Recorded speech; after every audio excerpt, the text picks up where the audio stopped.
We are live. Welcome to the Random Party Generator. I am one of your multitude of hosts, Eric Tenkar. With me is the one, the only Rob Conley, Mr. Bat in the Attic, uh, holding up that side of the show is the one and only Chubby Funster. Hey, Hey, hey. hey, Ruffy boy. And you may know him as Flint Fire Forge. We know him as one of the members at this third Tuesday, right? This is the last session coming up. Flint Fire Forge, and that is your panel tonight, folks. Unless Mike Decent panel.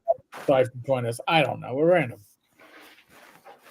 Uh, yeah, but by the way, here we're going to start out with the obvious part. Ernie Gygax passed earlier today. Passed this morning around 8-ish or so, from what I understand.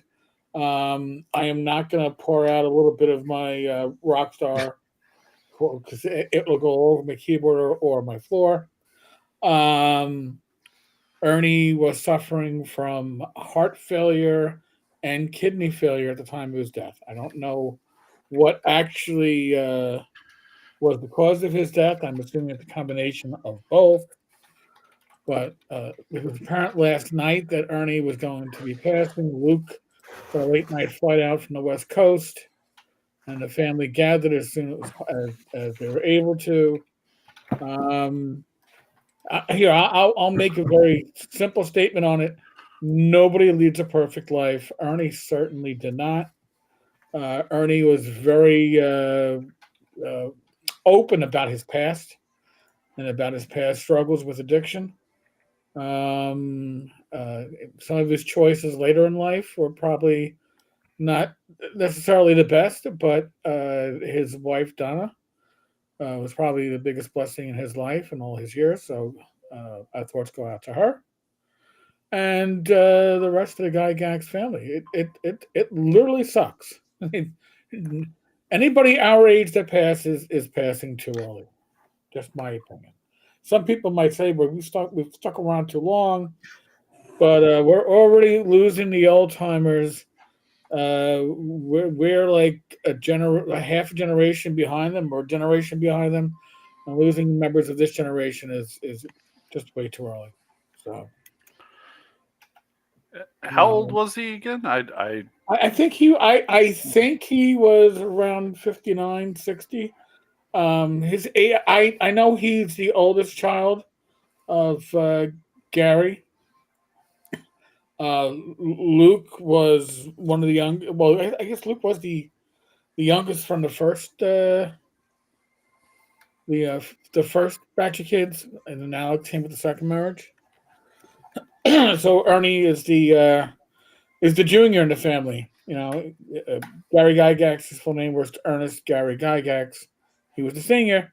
Ernie, or as some people like to call him, Gary Gygax Jr. Ernie never went by that, as far as I know, but some people like to tack that on to products. Um, was He was also known as what, Tensor, right? In the early play tests of the early campaigning of D&D. So I mean, yeah, Mr. Gunn, yeah, it's sad news about Ernie. I think this is my thoughts on this. I think one of the few people that this really surprised, and none of us wanted to see it happen, but it wasn't a surprise. I think it surprised Ernie the most because Ernie just a few months ago was talking about being put on a heart transplant list, and not a medical professional, but if you have failing kidneys, they don't generally give you a new heart. That's generally not so. I think that Ernie really expected to be going home and not wrapping up his adventure in the hospital. So again, sympathies to the family, the siblings. His mother, Mary Jo, was still around. She's still alive. So just it just sucks all around. It really does. Yeah, I mean, I think he's my age. think he was born in '65, the same I was. Yeah, like I said, he's too young for this to happen. But Well, did you play? Because I have no personal experience with him. Did you play in games with him, Eric? no, I actually met I met Ernie in person back in 2016 at my first my first GaryCon. I had reached out to him, I think, in 2014 when he was hospitalized, and I believe this is when he was, fighting cancer and fighting his alcoholism, and he was trying. He couldn't afford the meds that the doctors were trying to put him on, so he could get released. And I mentioned it to Rach, and Rach was the director of a drug and alcohol treatment program at the time.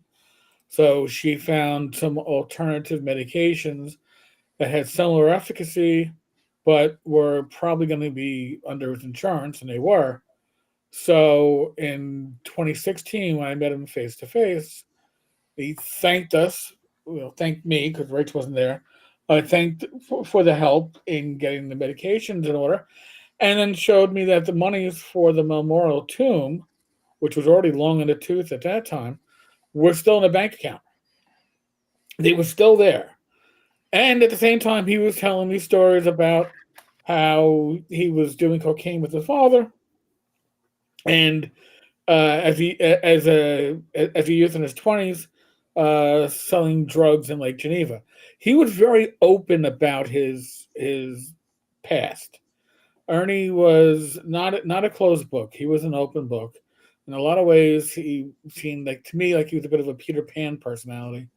Uh, Not fully grown in that maturity level, always having that exuberance of youth.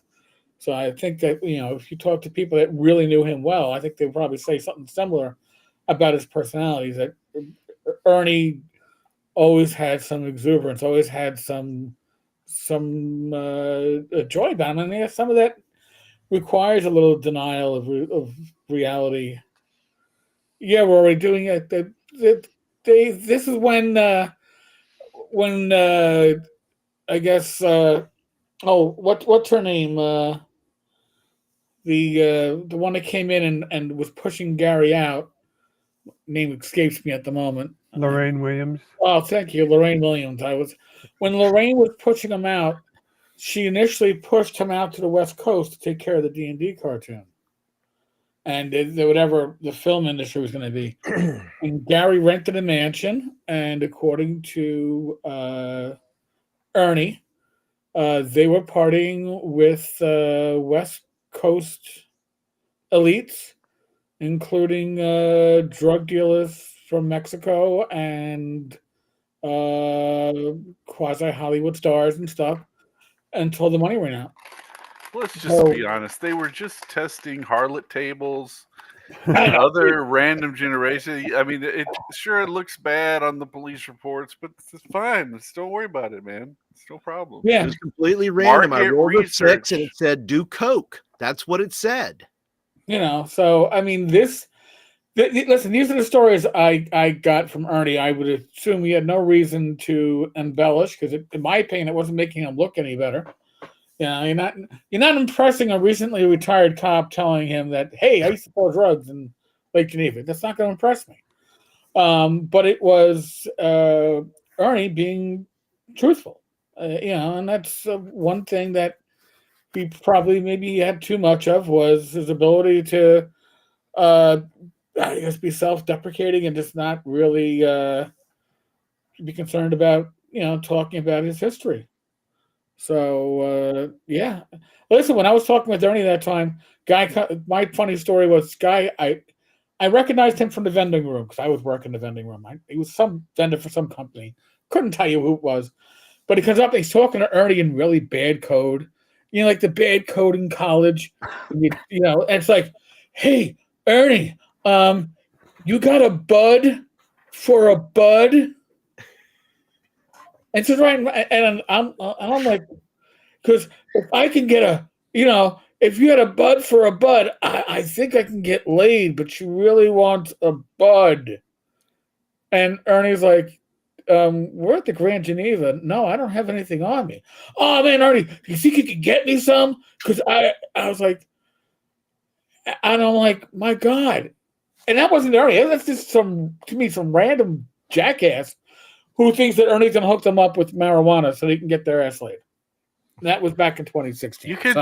You could be honest and tell people that it was Joe. Joe wasn't there at I don't think Joe's ever gone to Gary Con. I haven't gone back since. We all know he has a good friend named Bud. Hey, we all got a good friend named Bud. Hey. But it was really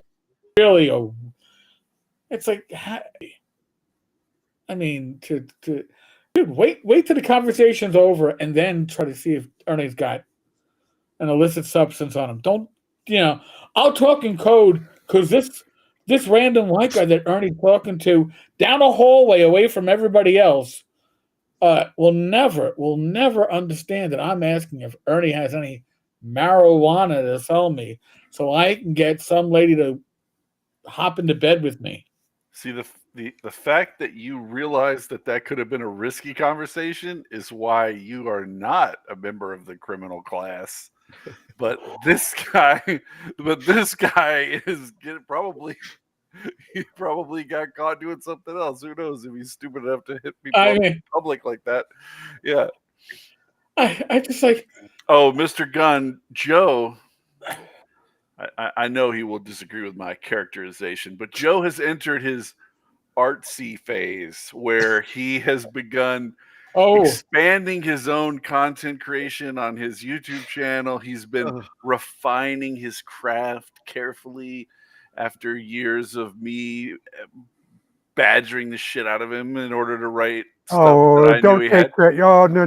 You don't get to take credit. Just sole credit for that. We all busted his balls on that one. We all did. But I got the best initiative on that battle, though. Come on. I disagree. I was. I think Tim had the best. How many times did you say Blood Island, Rob? Really? Versus how many times did I say Blood Island? I ribbed his ass every week for not writing Blood Island. And he should have. I think it lives in the same illusion that the Rob AI lives. So. Well, Rob AI is real, and one day I will begin just creating an infinite stream of Black Marsh related products using Rob AI, and I will just crush you like a little bug. You'll be whatever helps you sleep by Rob AI. Whatever helps you sleep. Well, now if we're gonna do this Rob AI or this Black Marsh AI, all the maps that are generated have to be able to line up. When you put them next to each other, the maps got to line up there, even if they're randomly generated. The edges are going to have to line up from map to map, so you could do an overlap by a quarter inch. You're going to have an infinite. You have to have that built into the AI, or else it's not a legitimate Rob AI. I'm just selling it. Okay. I'm going to have it so that, like, in the PDF, it's going to be a dynamic PDF powered by Rob AI, and if you click on any particular word, it will trigger a massive info dump in a pop-up window related to that word. You click goblin, it'll be like goblins were first used in this culture in 1282, and then they might. I'm detecting hints of jealousy there, Greg. Oh shoot! I'm just saying that's how Rob AI is going to work. Listen, Greg's a little testy today. He actually had to work at work.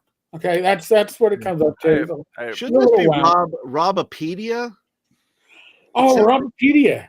Sounds like Robopedia, really, because if you're going to do that and it's going to, have a window for it, I think it's just a greater wealth of knowledge.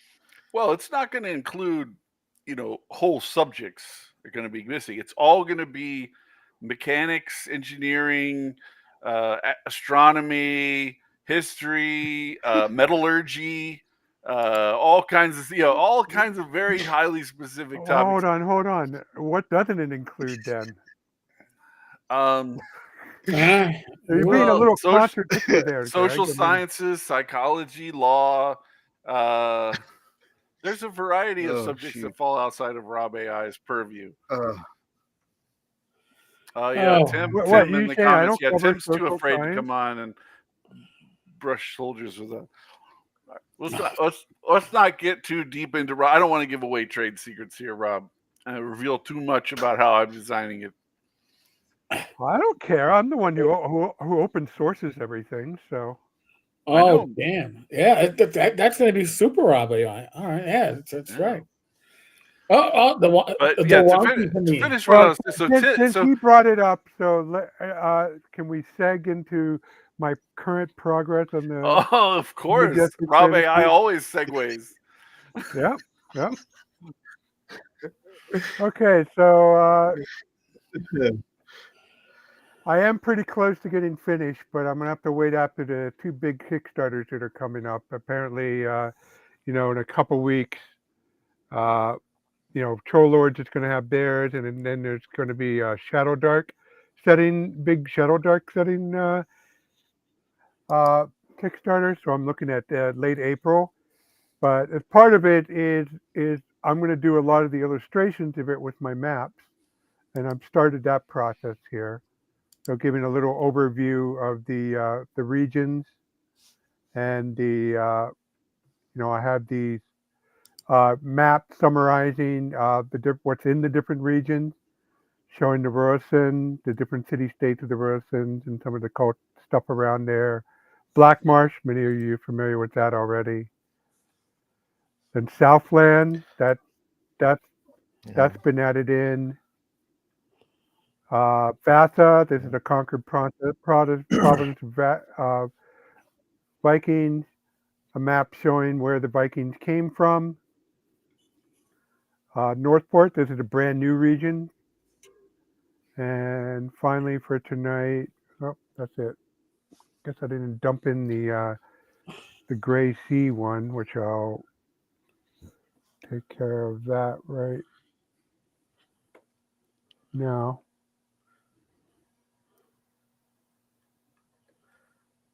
But And Rob, I just want to say I just haven't gotten my Black Marsh book in yet.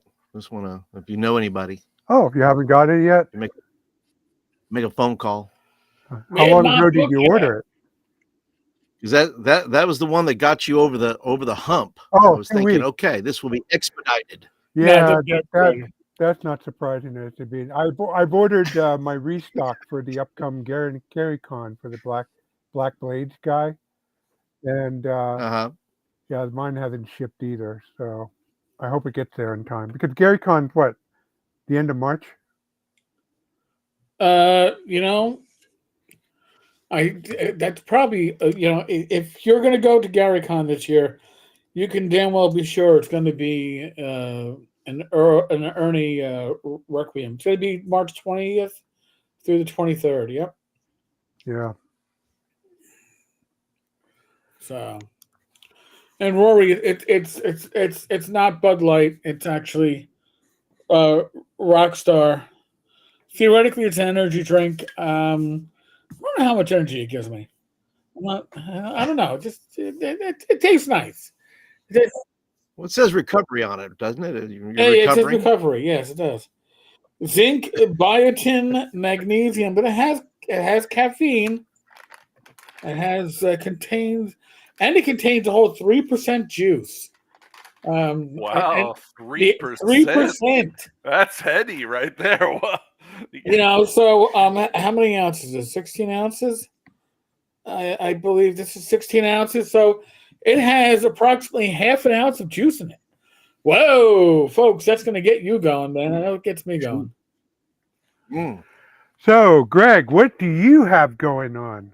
Oh, I heard you released something new. I did just release a book this week, and I have another one coming in like about 2 weeks that has been in editing for a while.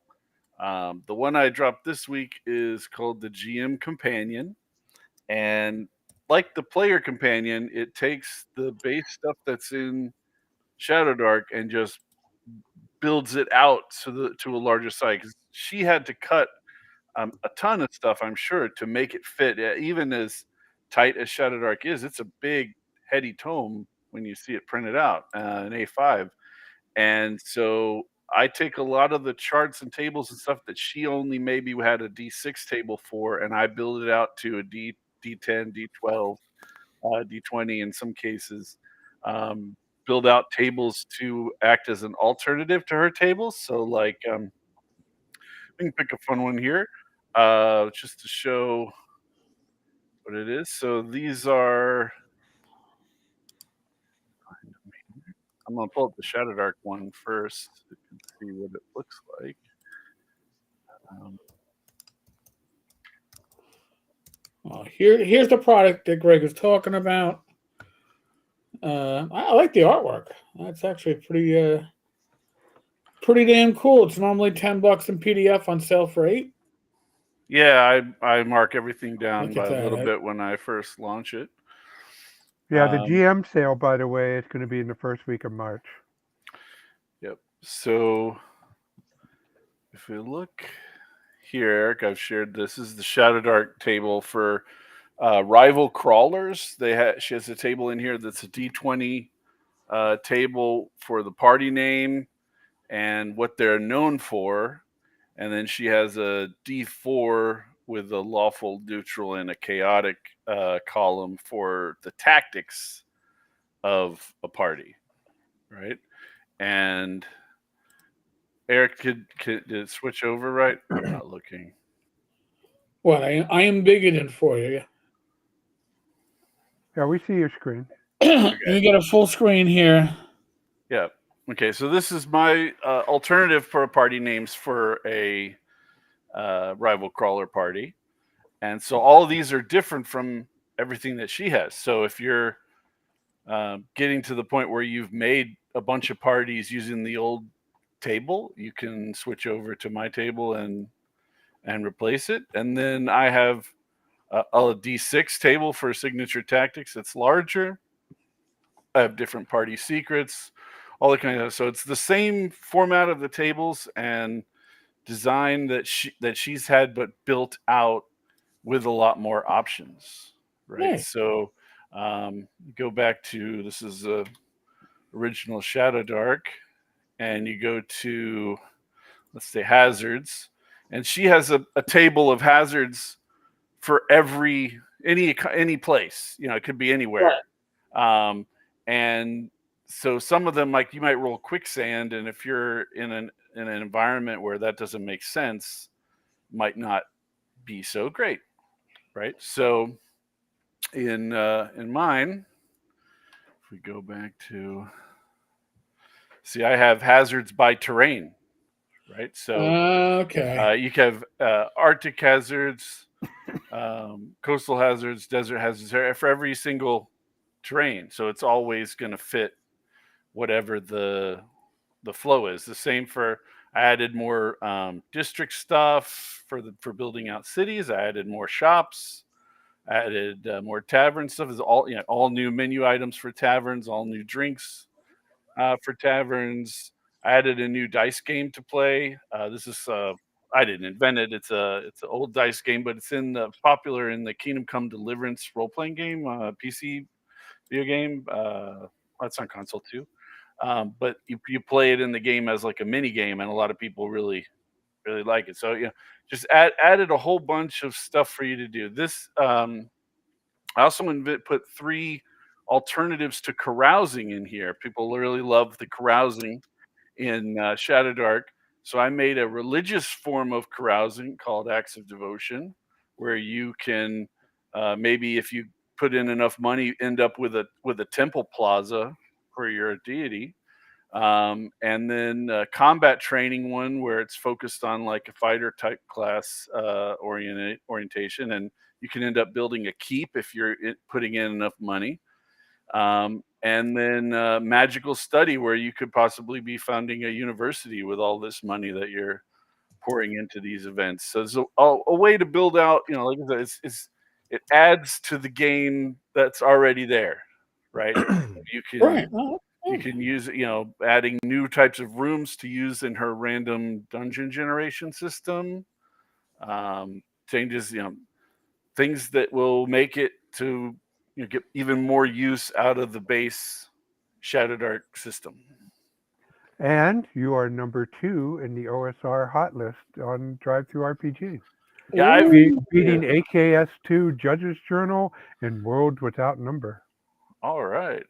Tim asks about the print version. I have them on order from drive-through. I ordered them separately and had them shipped separately so that I can get the soft cover first. I should get the soft cover in about maybe a week to 2 weeks. The hardcovers take longer, and then assuming I didn't screw anything up, I will approve the the proof and then rock it forward. But hey, sometimes you never know. You find out that something wasn't done right. So um, Well, that's the whole reason why you do a proof copy. yeah. So yeah, I've had that. A lot of people who said that they will be picking it up in POD, but yeah, the initial sales have been very good. I've been very happy, and I will make announcements when the POD is ready. Awesome. Well, that's pretty darn good, man. That's Not and shabby. you're number 2. Yeah. On Well, I got I my always, copy. I've I always. contributed. All right. What do you think, Flint? Well, anytime you can expand on, a game that doesn't, put out itself, Kelsey not putting out a ton of resources for it. I always appreciate, the extra material. So I enjoyed it. I thought it was, I think it's super tight, and I think it's everything you want right there. Well, Wow. thank you. Greg, you dressed to impress. Well, the product I have coming out in a couple weeks is a lot more of a difficult thing to edit.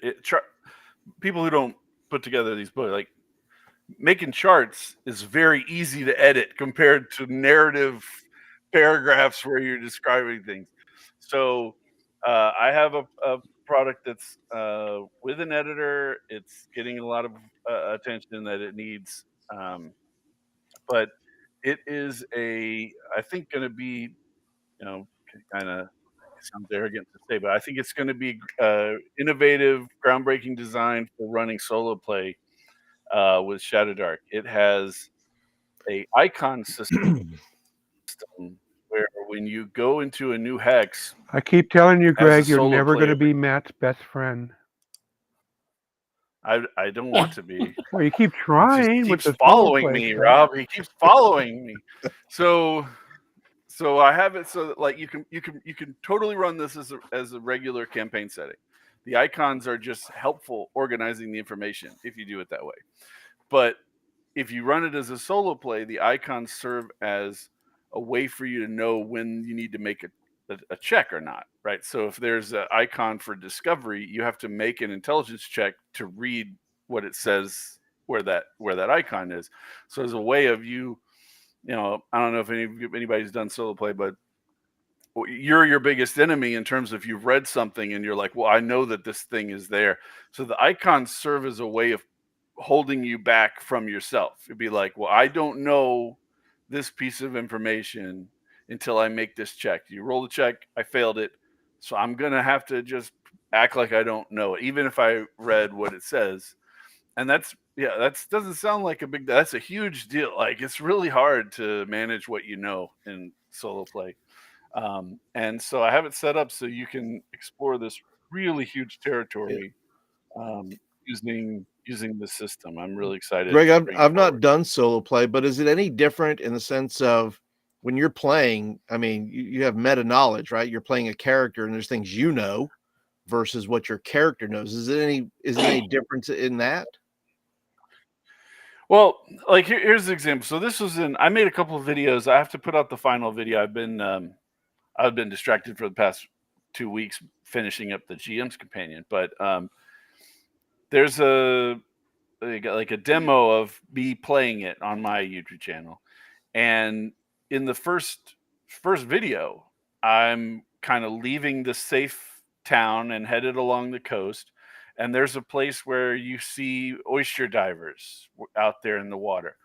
Now, you could read and see that if you go into do the dive, as soon as you finish doing finding out whether or not you get any pearls, there's a possibility of a shark attacking you.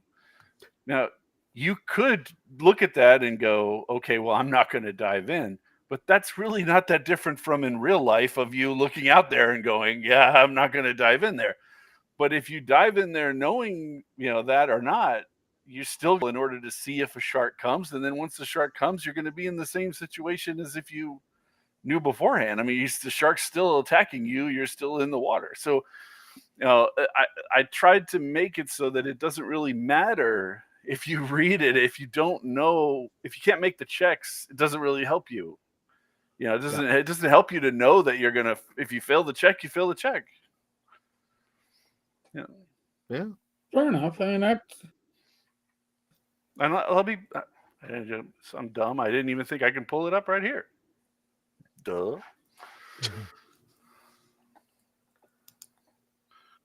Just find that damn shark. Find that shark. You're going to need a bigger boat. That's right. oops. Well, he is Classic in the line. civilized portion of the book. By the way, we have about 10 viewers on Twitter/X. If you want to join in the conversation, you're probably going to have to watch on YouTube or Rumble. I don't think Twitter allows you to chat and harass people. I mean, ask questions or comment. I don't really mean harass. I mean, we're not what? Flint, what? We're not looking for harassment. No, No. not at all. All right. So here's the oyster one, if you could share that, Eric. Okay. So if you walk into this hex 3131, right? You can read the weather for free. Obviously, you're going to know what the weather is. There's a first look icon that you could read this. This is kind of what you're seeing when you're walking in to the coast. So then you have this pearl dive. So you can make a dex check and try to gather some pearls. And it can be worth quite a bit of money. But this trap icon is sometimes it's for real traps. Sometimes it's for just things that are unavoidable that are going to hurt you. So as soon as you've resolved this top icon, the one underneath it, if it's a trap, automatically springs on you. So the trap icon kicks in and you have to make a random roll for a shark, right? Shark's already in the Shadowdark book. I used almost every single monster from the Shadowdark book, and I added, I think it's 39 to this one, something like that. And then there is a shark in the random encounter table, so you might see one before you even decide to go pearl diving, right? But everything on this icon system is kind of a vertical resolution. So in order for you to get to a lower icon, you have to resolve the higher icon, and there's a whole system of whether it involves an intelligence check or a dex check or whatever in order to keep going. Right, and there's hundreds and hundreds of hexes that I've rocked out. Like here's one where there's Aarakocra, right? So you get it's hot, it's in the desert. There's red cliffs. Shadowdark has a terrain difficulty system, so this is difficult terrain for you to move through. It's slow hex crawl, and once you've kind of got into the hex, you can decide to interact with these Aarakocra peacefully. They won't fight you as long as you leave your weapons and armor outside of town, and you can bargain with them. You can even recruit Aarakocra to be your guides. But if you keep going down the stack, eventually you figure out that the Aarakocra hate a frost dragon that lives nearby. It's in the adjacent hex, and they'll tell you about it, and they want to help you kill it if you're going to try to kill it, right? So if you had approached from the other direction rather than this side, you wouldn't even know that you have allies when you run into that frost dragon, right? So the entire system makes extensive use of rumor tables. When we play tested this years ago, when it was for Ambition and Avarice, Eric, you guys got many rumors that you Joe was like, I don't know what to do. I've got so many things I want to go do, right? So you can roll off these big rumor tables constantly and find out all kinds of stuff. Like here's that frost dragon that the Aarakocra are right next to, right? So here the rumor is that there's multiple frost dragons. So as you investigate these things, you can move around this. My son play tested this with me, and he was staying up late at night, making me think he had gone to bed, playing this in his room by himself. It was incredible. 15-year-old kid just chipping away. He would just play for hours and hours on his own. He was so fascinated that he could just run it without me because he's so used to having to have me to run a role playing game for him. Oh wow! Well, Yeah. that's a success right there. And he's found some issues. He found some things where he's like, I think this is too strong. It killed me. It's like, maybe that's a good thing sometimes, maybe not. I figured out, oh, that should be 2d6 kobolds, not 5d6 kobolds. So stuff like things like that. That's part of the writing process. But yeah, I'm really excited to roll this thing out. It's going to be really good. I think Roy's question is for you. No, Roy, I don't think these are Greg's own setting. We're doing parallel work, not. Oh yeah. This is not related to. Is Majestic Wilderlands related to the Judges Guild stuff that you did? I can't remember. Yeah, the Majestic genealogy of it. Wilderland with Judges Guild, based off the Judges Guild. Okay. Yeah, I've But, adventured in that world. Yes, Yeah. you did, and did quite well. Everybody did quite well. I won a battle in the Grand Arena in the city of the Invincible Overlord. And I'm glad you like the combat system. Well, Mr. Gunn, you don't have to share everything in the comments there. Yeah. If you're cross-eyed now, going blind. It's bad enough we got Joe, buddy, and then you jumping in here.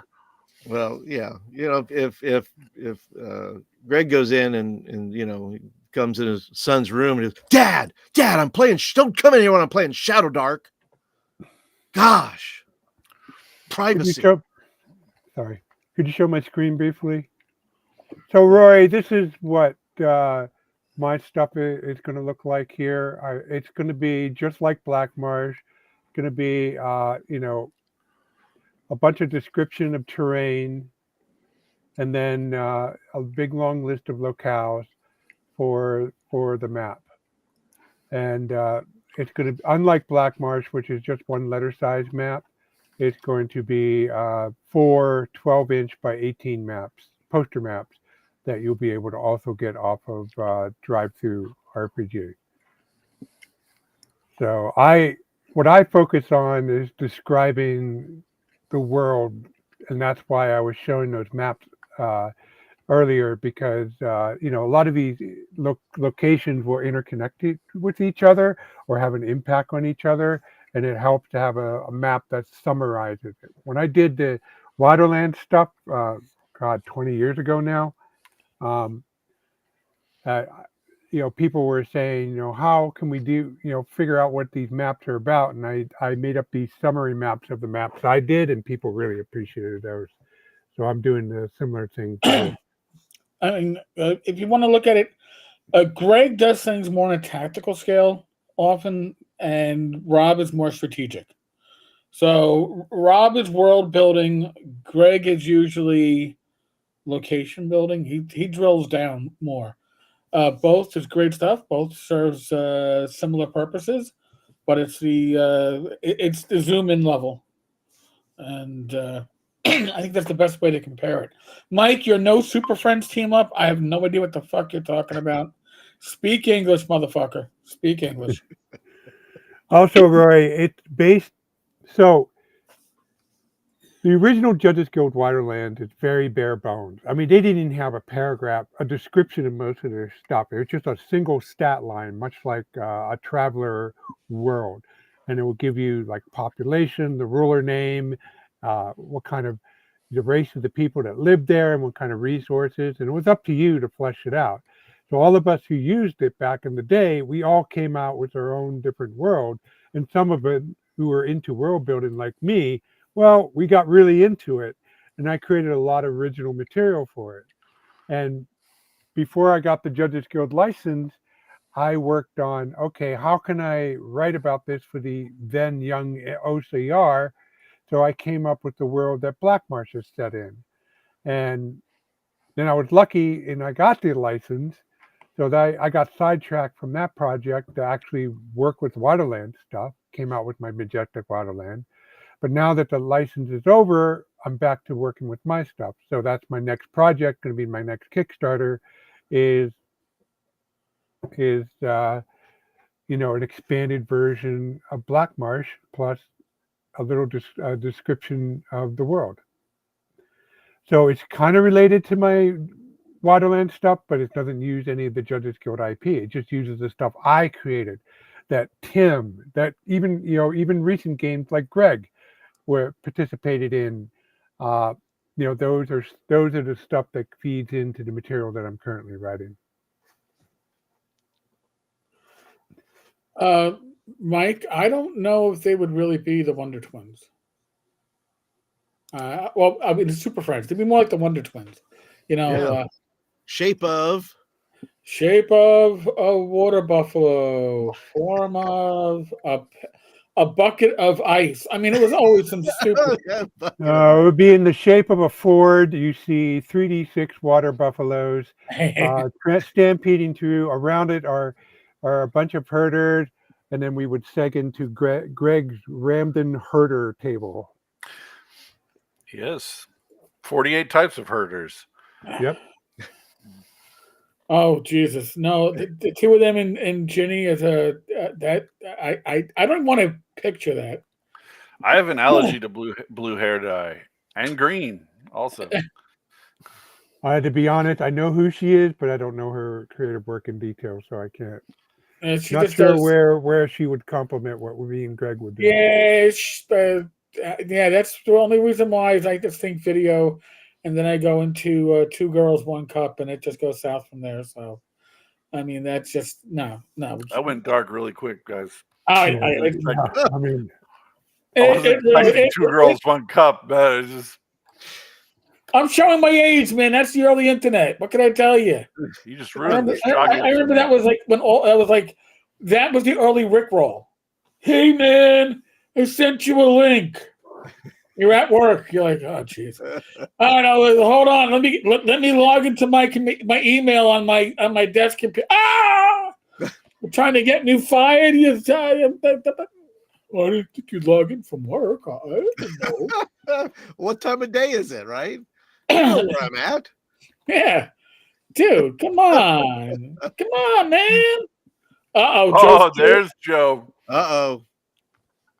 One thing, eventually before we summon start him with bragging my on arrogant Joe, comments.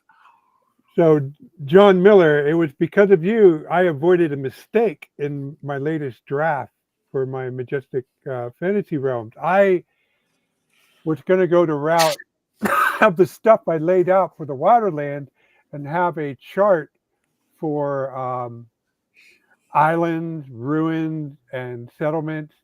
And then I read your reviews, and you were I forgot which one you criticized, where everything was divided up. And I thought, he has a point. I should do it like Black Marsh, where all the numbered hex locales are in a single list.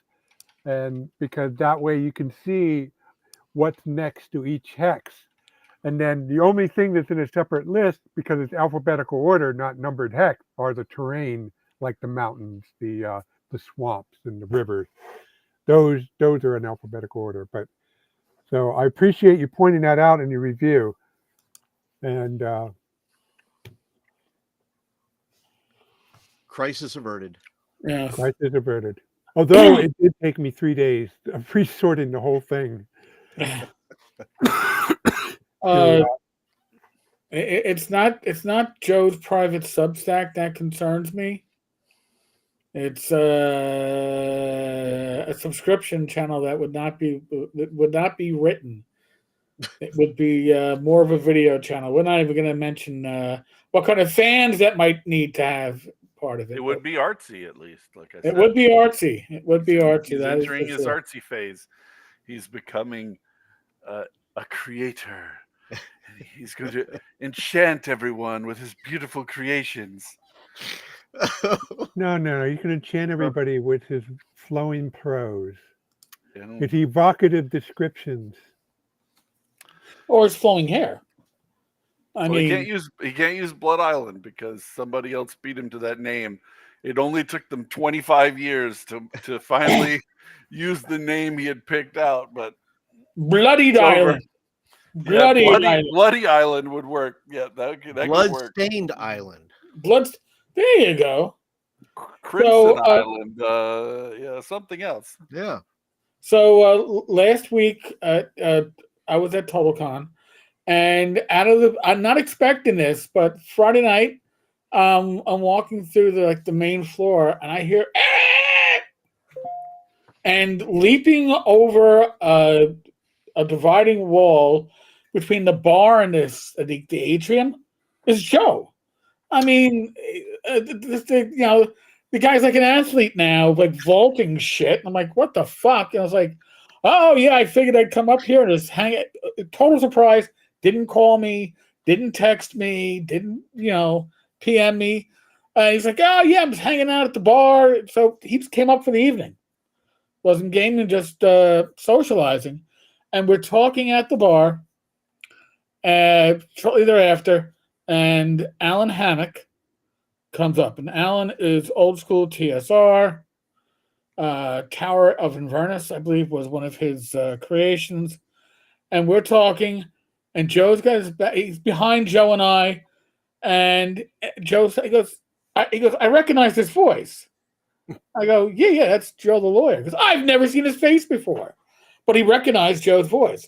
So that was part of the impetus to getting to Joe to pull back the curtain on Tim's channel and start revealing himself. But I've noticed a lot of YouTube channels that you never saw the voice is now showing you for oh, there's the guy who normally does the voiceover sitting in a chair at his computer for 10 seconds showing his face. So there must be something with the YouTube algorithm that doesn't want these just background voices talking. Yeah, faceless channels are still big. I Right. don't know what they're in comparison to people that show their face, how the algorithm favors or doesn't favor it. So, Well, this is I something. mean, Critical Drinker, I mean, when he does his review videos, they're still faceless. He just has videos now where he's there. Right, but I've noticed like other channels which forever. There's one channel that always does like reviews of the Marvel movies and the trailers and all that stuff. And it was his face does not match the voice that I've been hearing for the last couple of years, which is fine. But I'm like, dude, he's like the third or fourth channel that has done that in 2025 that wasn't doing that before. And these are the bigger channels that are on top of what the algorithm wants. Because if you're not playing with the algorithm at my level, it doesn't matter. I'm not catching much of a wave. Maybe one of my shorts catches a wave for a few hours, but I am the tortoise. All right. But if you've already caught that wave and you've got hundreds of thousands of subscribers, if you're not keeping up with the algorithm, your subscriber numbers start becoming pointless because you're not getting the traffic that goes along with it. You're like a zombie channel. So it's interesting to observe. I'm too small to be a zombie channel.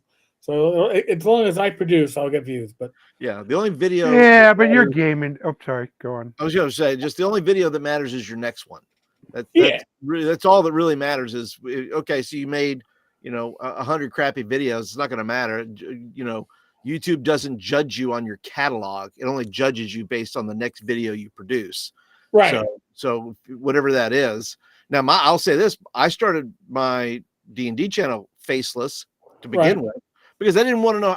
Really, what I was wondering whether or not I wanted to do all the work, whether I wanted to still edit and do a lot of other things that were involved with that. So I started that way, and I was like, well, if I'm going to put the work in, I might as well put the work in. So, yeah, no. All right, there's still one session, at least one session left in Joe's 2E campaign. It went downhill after I quit. Let's let the truth be known. No, listen. I have now become the one-man army. Okay? Oh, really? Oh, okay. And without charm spells. Okay, without charm spells. Hold on. I distinctly recall a couple buff going your way, making a Oh, hell of a fucking difference. Dude, no, I'm just saying, like, how Greg used to always, like, have all the fucking, like, creatures fighting for him. Now I am the one that has the summoning. I got my staff, I got my sticks to snakes spell, and I'm high enough to half my snakes are poisonous, and then I have my summon vax or something like that. It's like this I don't know, weasel creature with 12 hit dice. And if it hits, it locks on, and the next round it gets another 2 to 8 attacks. So it is we are death to any encounter which has 1, 2, or maybe 3 creatures in it. We are walking death. If you give us a dozen, we can't crowd control like we used to because we're kind of all over the place. So that becomes real dangerous. Well, if Josh shows us up and has his, wizard there, then we have fireball and all that happy stuff. Combination what Tim can do now. But we're just Tim. We're right. We don't have crowd control or shit. No, and especially if I'm taking 2 rounds with like. A lot of times we don't know what we're walking into until we walk into it. So it's like, oh shit, I got to summon something quickly. If we have a little prep time, which we did last time, I can throw in my color spray or my hypnotic pattern. It would be useful if you had, say somebody who could cast continual darkness, fog, charm multiple creatures that could mob your enemies. That would have been useful. Well, I have it's experiment, and it helped. Yeah, I know, but I can cast it 5 times and no problem. Yeah, well, listen, the extra caster helps. Yeah, that's certain. But somebody had to bring. See, here's the difference.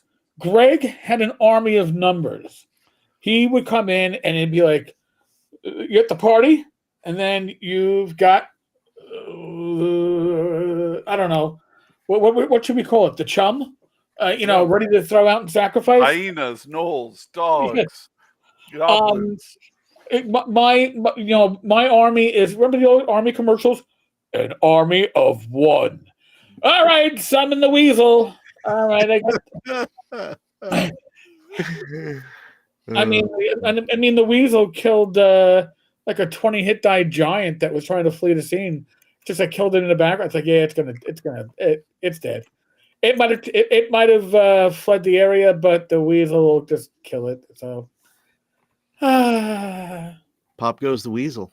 Pop goes the weasel, or what? No, it's an Aura Vax. It's a 12 hit die, AC 0, gold eating weasel. It's a 5th level spell, and I get it. And I was like, and apparently my priest is the only priest class, because of my god, that gets this spell. So I was like, well, I can tell you this much. It probably wasn't play tested very much during the 2E days. Yeah, my spells that I got from that 2E book with all the specialized priest classes that we had, man, the spells were just totally overpowered for my level. It was not balanced at all. I was able to cast invisibility like 3 times. Yeah. They must have nerfed Entangle compared to 1E, because I haven't got shit out of Entangle. All right. Listen, folks. This took a very special arrangement, but we have a very special guest. All right. Oh no. All right. For the first time, intentionally, I think it's happened once or twice unintentionally, where we got peeks behind the screen. We have Poked him enough. He'd come on here. Yeah, I just had to say, your fucking weasel is bullshit, Eric. And it came from a book that I didn't think you'd live this long to get to that high level. If I had read far enough ahead to see that you get this ridiculous goddamn thing that gets, once he latches on for his 1d2 hit points, he can do 78 attacks around for 3,000 fucking hit points. No way it must be allowed. Yeah. It's like the weasel. You know is what dead. would have solved this? A house rule. Oh, it would have been house. If we didn't come to the end of the campaign, but I'm letting Eric go out with big balls. Not to quote Elon's guy, but he's going out with some big balls here. You know what I mean? He's got a fucking the big my balls are so big. so big. So So what are we talking huge. about specifically here? a goddamn monster with 78 attacks that he latches on, and next thing you know, the next round he's 78, just 2 to 8. But it is the weasel You're of death. talking about your alligator or weasel? no, the other The thing. weasel. The The weasel. other thing. Not the alligator. The alligator was just a stick. Yeah, I never The heard of that. weasel is a 5th level spell, and it's an oral vex. Jeez, hold on. Yeah, it's a nonsense. It's I not- you figured I'd summon a jump in weasel? because I have an update from the front lines, everybody. Because Tim taunted me for weeks about his acrylic or whatever the fuck dice. So I failed my save and I had to go out and get them. And they're cool because they bounce and they're like quiet and they're not rubber, they're like acrylic. So I had to like, Try it again. These were the ones look at that were made to punish colorblind people. I don't know. Well, yeah, they are kind of hard to read. You could have got the black and the red or the red and the black, and I got the black and the Nothing to red. do with color blindness. I know. I just had to change my software at work because I screwed up the color blindness thing. But no, that's just hard to read. Period. It is. But I like the black with the red lettering better. But I figured I'd report back because I went to a that's the bullshit spell. I went out to Under armor of Barat? What the hell? Oh, a I know what nonsense. an Vorax is. Oh, Yeah. okay. Yeah, it's like a multi-legged weasel. Oh, yeah, Uh-huh. it's evil. It would inflict terror into the honey badger himself. That's how badass this goddamn thing is. You know, Is this like Yeah. the Tasmanian devil? Is it like It's something? on Oh steroids? my God! It's an 8-legged weasel. It's on steroids. That's what it is. Yeah, It's on 8 points steroids. of damage per turn until the target's dead. Well, That- no. It's actually, if you look at the Munster manual entry, it actually is 2 to 8 attacks per round. Mhm. Yeah, it's insane. Fucking insane. I'm going to share it, Eric. I got it Yeah. right. What do you here, got? Right here. Yeah, There you go. yeah. Oh, there we go. yeah. It's a honey badger on steroids with a few extra limbs. That's what it is. It bites at its prey until it hits, clamping its victim, doing 2d8 points of damage, or 2d4 points of damage after it hit, and it locks its jaws and hangout, doing an additional 8 points of damage per round until the Armborax or its enemy is dead. Right, Yeah. but that's not the killing part. The 2 to 8 attacks per round once it's locked on. Yeah, that's what it is. That's how it fucks you. Yeah. Yeah. That's why I'm like, if this campaign was going another year or so, it'd be house rule the hell away. I'd house rule like 6 legs away. Yeah, That's what I would do. your God says no. Yeah. It was an aberration. You got to sacrifice a Well, pig. hit dice. Yes, I told you that, Rob. know. AC 0. That's what I mean. It's a nonsense thing. It's somebody just said, I'm going to fuck everybody. And I'm going to put this in the book because in the 2E days, nobody was reading it or play testing it or anything like that. They were just throw this in there just to fuck with everyone. That's what it was, But I got reports on the front lines, guys, because I figured I stopped at the store near where I work to pick these dice up, right? And then I'm like, you know what? I'm going to stop at another store kind of near my house and then a third one. All 3 of them gaming stores. I kind of wanted to see the lay of the land. So Right. the first one I stopped at, I asked the guy who owns it. He was there. I knew him because I used to run games there. I said, how's it going? Blah, blah, blah. First, he told me good news that the game campaign I started 8 years ago is still going strong with one of my former players, which is kind of cool, little legacy. Oh, and man. I asked him how 5.5 is going, and he says it's selling. And he says, it seems like some people have converted their campaigns in the game store over to it, but that he pretty much said it's selling. All right, so that's cool. I stopped into the second game store, and this was closer to my house, about 20 minutes away. And I'm looking around, and there's no goddamn D&D books anywhere to be found. Right now, 3 years ago, this guy had a lot of fucking D&D books, right? Nothing. No miniatures, not a single miniature in the store for D&D. Shit tons of Warhammer. He even has some comic books in a corner. No D&D books at all, not even the old ones. And I said, what's going on? He says, they just don't sell. Everybody plays online now. Nobody's buying them. They might buy the books, but they'll buy them online too. And so it wasn't worth keeping the miniatures nor any of the books in stock. He goes, and he pointed out to like the bottom of a shelf in the far corner, there's a couple books laying around. So I go to the third store. And this is the store I took you and Tim to, right? Okay. In Kellyanne. All right. That big ass store way up in Newington there. Yeah. I stopped in there. They had a lot of D&D books, but what they didn't have, though, was a shit ton of miniatures. Because apparently WizKids, what they're doing, they'll put out a line of miniatures, a wave, right? A wave of minis. And then they only reprint some of the most popular ones in each wave. And so the game stores can't get them back in stock again. Shit tons of just, we are out of stock signs after the minis are sold and low on everything. And not only that, what they're doing is they I don't know, there's some kind of controversy going on with WizKids and D&D where they can't put out like D&D labels on their fucking minis anymore. I don't know what the deal is, but there's some kind of drama or controversy, and they're putting out some of the minis that are obviously D&D monsters with a faux D&D monster name. It's the same mini, but it's a different name, it looks like, so it's just it's like a lot going on there. But the kid at the game store we went to, Rob, he says, and he's just a kid who works there, and I asked him how it's selling, and he says, oh, it's good. But with that high pitched, I'm kind of lying through my ass kind of voice, so I'm kind of wondering if it's really making a splash here based on the third quarter, that last quarter reports that everybody was talking about recently, where their, sales are down in the RPG and the tabletop sales. And, and I saw Pundit did a video today about that sales being down as well. So I don't know. I don't think it's going to turn out too well for him. If everybody's either playing at home or online, so much so that one store canceled their entire D&D everything, right? They used to have half their stores dedicated to D&D. They canceled all of it. Now it's all Warhammer and this and that, right? And even the one where I used to run the games has a shit ton more Warhammer than they ever used to. They only have one section in D&D and far, far less minis than they ever used to have, right? And it's just I see a trend, this is just one state, 3 game stores in one night, but I'm definitely seeing a trend. There's something. It's just. But here's the thing, Joe. Did they only ever sell D&D? They sold a lot more, Rob. They never only sold D&D. No, what I meant when, in terms of their RPG section, was it just dominated by D&D? It was which one? The first store used to have a shit ton of D&D and some Pathfinder.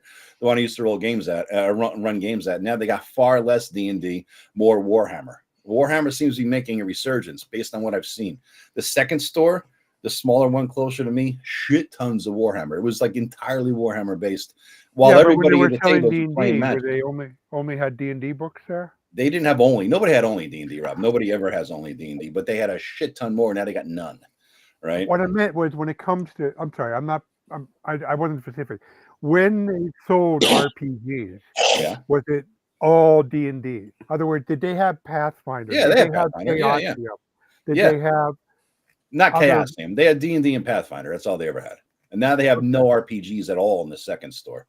And the third store, the big one that you went to, they still got a little bit of everything. They got D&D, they got Pathfinder, but the minis are crippled. Their whole mini section is crippled. You can't find what the minis you want. You didn't even know what the hell they were. Half of them are out of stock. And the other half are like, got one left. It was pathetic. So I don't know. I mean, this is just something I saw tonight from like the front lines. I figure I'll let you guys know what's going on. It was interesting. I think it's not indicative of RPGs because if you're not big enough to get into the retail channels, in other words, you can afford print runs to hand off to distributors and take the hit, returns and stuff, then you're not. Very few game stores are going to have your stuff, but so most of those stores, in my experience, they have a column of D&D and Pathio stuff, and then if D&D tanks for whatever reason, like in D&D 4E, then you see what you see. They're going to disappear.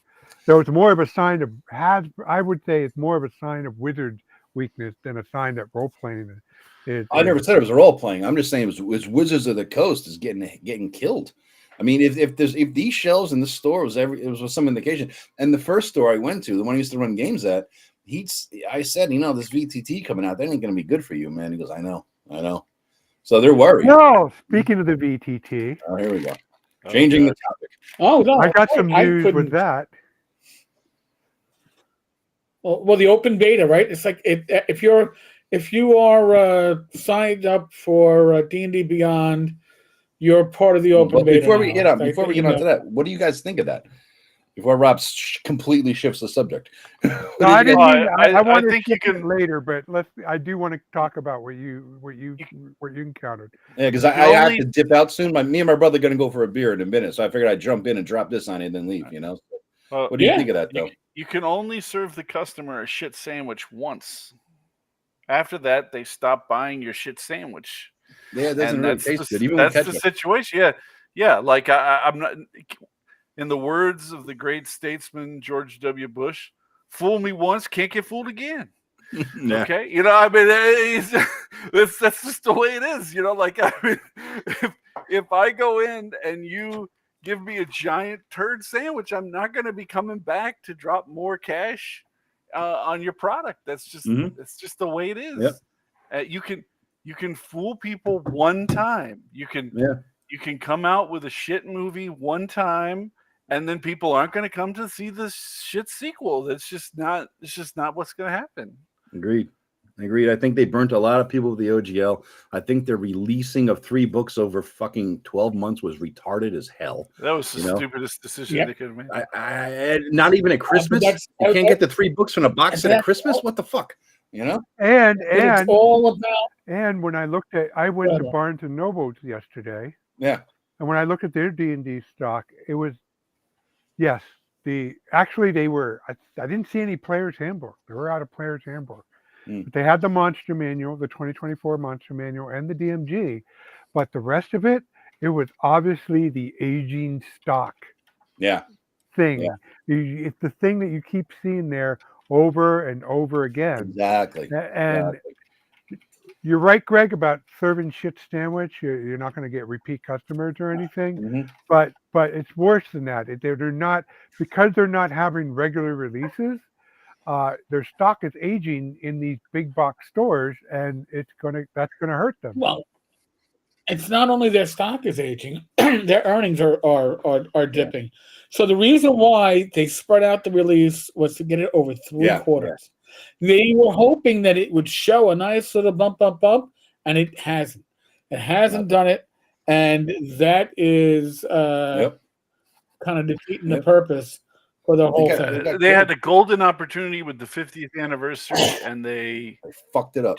They just let the ball bounce on the court and roll off into the corner. Like ridiculous. They were just such a great opportunity, and they could have just grand slammed that shit out of the park. And they, you know who did it well? Compare it to Saturday Night Live, who did their 50th anniversary. Yeah, and look what all they did. They got Jack Nicholson off his deathbed to go to that fucking 50th anniversary, for God's sakes. Yeah. I agree. Yeah, they could have done so much, but if you think that the people who you took over for are asshole racists, exactly, you're not going to have a great celebration of how they founded they Blood Islanded it all. Yes, exactly, Tim. They Blood Islanded the shit out of it. That's right. Mm-hmm. Tim wins the match. That's it. We can all go home now. Yeah, they have such disdain for the older editions of D&D. We're going to put out a book that's going to celebrate the 50th anniversary. And by the way, we're going to throw it under the bus in the preface and tell you why you should not be buying this.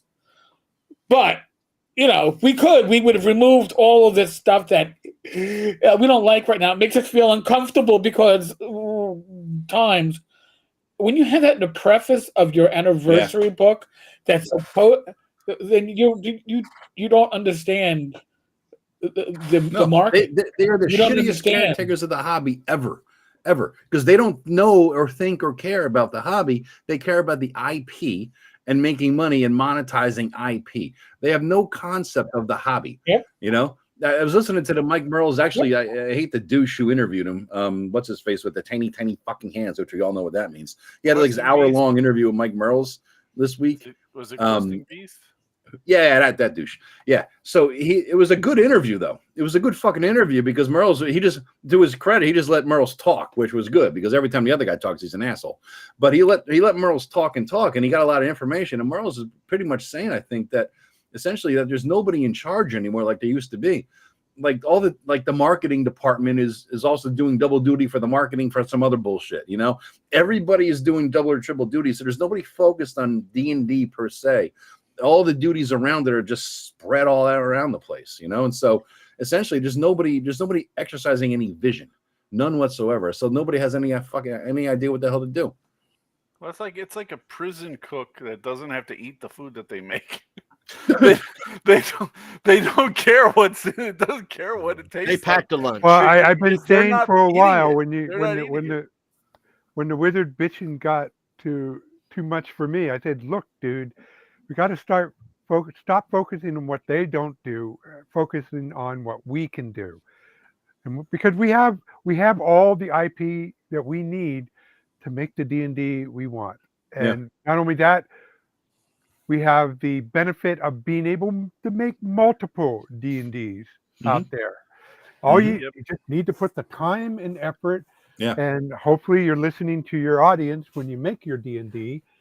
Because that's how you're going to make your best D&D. They don't know how. They don't There's know how to listen to also the audience. some bold strategies that you can use in order to undermine and steal IP from other miscreants like Wizards of the Coast. So what you do is you release a book like, say, Shadowdark, and you put monsters in the book and call them Drow or Dro, as wrong people say it. And I'm a Dro guy. You put it in, I know, that's why I said that. So you put that in the book, and then you wait, and when they don't comment on it, as our resident lawyer can tell us, that means they've failed to effectively defend that as a intellectual property. So the more we use the word Drow and they don't say anything about it, then it slides towards to where they have no control of it. So just keep using the words, keep publishing the words, and putting them in, products until eventually, if you can say, hey, here's a product that sold 5,000 copies and it has this monster in it, but and Greg, you didn't do anything about it. They will sue you into oblivion, even if they are completely in the wrong and you're completely in the right. It will cost you. It will cost you your house. I'm preparing for a day where they have no money. You're talking trademark or copyright, two different things. Now, all that not defending your copyright will get you, Greg, is the ability to escape damage. You'll still get the lawsuit. You'll still get the negative verdict. It just means they can't collect damage, but you're still shelling out for a lawyer, and you still get a cease and desist at the end of it all. And lawyers cost you hundreds of thousands of dollars to defend that. And as far as trademark goes, only if they have money to keep doing that, Joe. And pretty soon, Watsy has the money. Doing that. They got the money. Yeah, they had got infinite money. They will defend it till they have to, because to not defend it once means they just it's instant death for them. And besides, it's out of a different budget. That's the thing. What using Drow or illicit or any of the term? What are we really getting by trying to steal it away from Wizard? I mean, we know what mind flayers are. We know what dark elves are. Just make up. You want to have an in-game. Just that they're not. Yeah, just change it from dark elves to black elves and see how that works for you. Oh yeah, that'll work out real well, Joe. Thanks for that pro tip there, buddy. Yeah, that'll go real well. Is that going to be in Bloody Island? None whatsoever. Oh, yeah. No, it's gonna be a shit show. I think I think that the VTT is going to crash and burn. I mean, and Rob, you said you had something on that, right? Yeah. I defeated your. Okay. If you show my screen, so everybody, what is their project sigil going to look like? Is this it? Can you not show it? hold on. Let All right. me- let me- Okay, so we didn't know what Project Sigil. We heard about it. We knew it was going to be something D&D or 3D related, but exactly what kind of VTT is it going to be? So I got my invite, and in process of setting up, I had to say I can't show you any images from Project Sigil. Correct. Sigil. Fair enough. I can't show you any images. However, it turns out I played with it. I built a dungeon with it. It is not a Roll20 competitor. It is not a Foundry competitor. It is not a Fantasy Grounds competitor. It is a game called Tailspire competitor. Because in terms of what it's trying to shoot for in terms of functionality, is this. This is Tailspire. This is what it's trying to emulate. It has little miniatures, just like this, that you throw around, and it has you build a dungeon, and you move the tiles around and set up your stuff. It uses the arrow keys like I'm using it here, and that's basically what it is. So, Rob, if this Tailspire is a 10 on a 1 to 10, how would you rate in the current state of Wizards VTT on a 1 to 10? If this is so, If this is 10. Tailspire is Tailspire is a 10. If Yeah. this Yeah, is a 10, I would rate it as a 4 right now. It Wow. has the barest of functionality. okay. All right. Tailspire, the only thing that's a 6 in it is their ability to build these miniatures. Okay, right now with Tailspire, you can import miniatures from Hero Forge, which Mhm. Hero Forge is a 10 on that scale. Okay, but you have to pay for the export. So in order to get that miniature from Hero Spire, you're going to have to buy a miniature from Hero Spire, and then at which point you can drop it in here. With Wizards, How much Project- money are we talking about, Rob? How much money $4 does it, bucks. $4 how bucks. much money does it cost to set up Tailspire? It's a $40 program, $30. It's on Steam. You can go look at Okay, it. all right. So But is it a single cost, or is it a subscription cost? it's a single cost, but Interesting. everybody has to have a client. Well, I can't remember. This is I'm starting to get old like you guys. I'm in my 40s now. It's scary, but I can't remember if it was in the chat or if I saw it on Twitter. But somebody was talking about how basically the secret behind this thing is they're designing this to make the strongholds thing that they added to 2024 D&D, whatever it's The bastions. bastions. So what they want is to sell this. They think they're going to sell people this program so that they'll spend all their time building their little bastion and share it with other people. Look at my pretty bastion I made. So And that's like Minecraft. And that's what it's they like think. Minecraft. That Yeah, basically, it's Minecraft, right? Sounds like. Yeah. I would say it's like Minecraft. The only thing that Project Sigil has Sigilgrad right now is they have a really good they have a good start on a miniature builder, and it's built in right into the program. But other than that, it's a 4 to Tailspire. They have a lot of work before they're competing with these guys right here.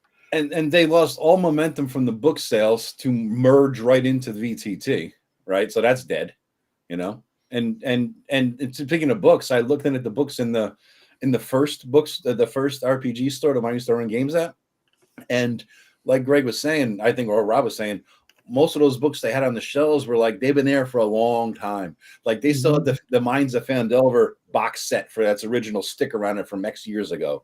You know what I mean? They had one of those. They had, they did. You could tell that this shit's been sitting there for a while. It moved when they moved stores a few years ago, and it's been sitting on the shelves ever since, not really touched.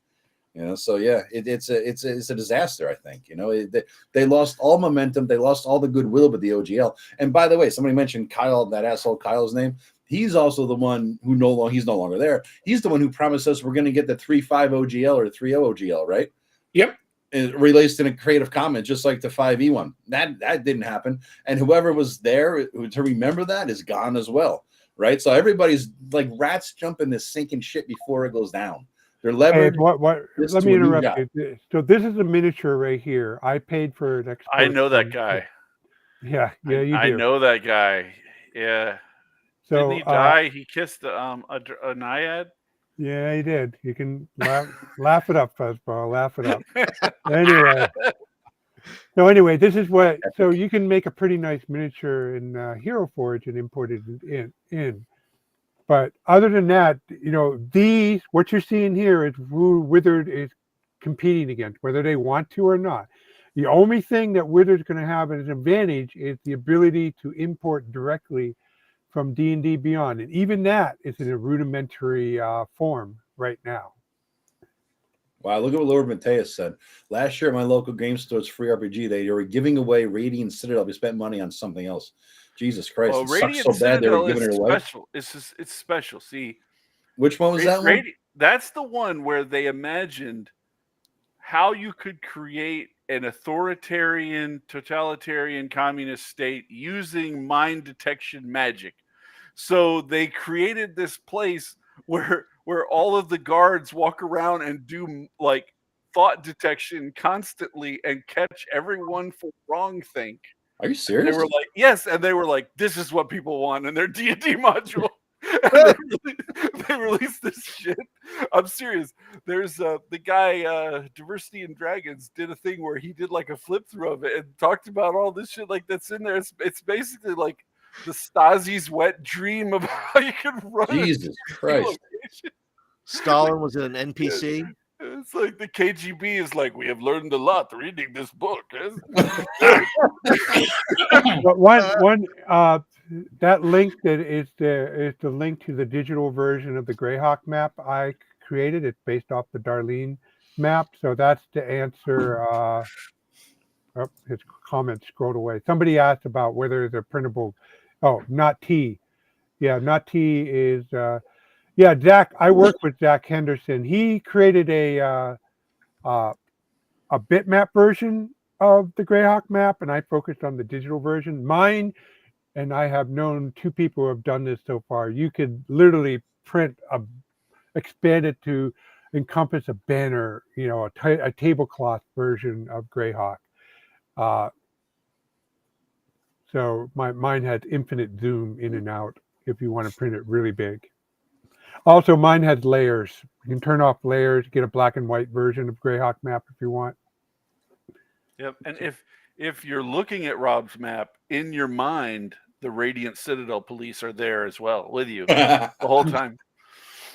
Greg, that is I haven't read Radiant Citadel, and I can only imagine that how they implemented it is pretty poorly done. But I got to say that is kind of a thing I've used in one of my adventures, where the players go up against, find out this. You went on this adventure. You're such a fascist.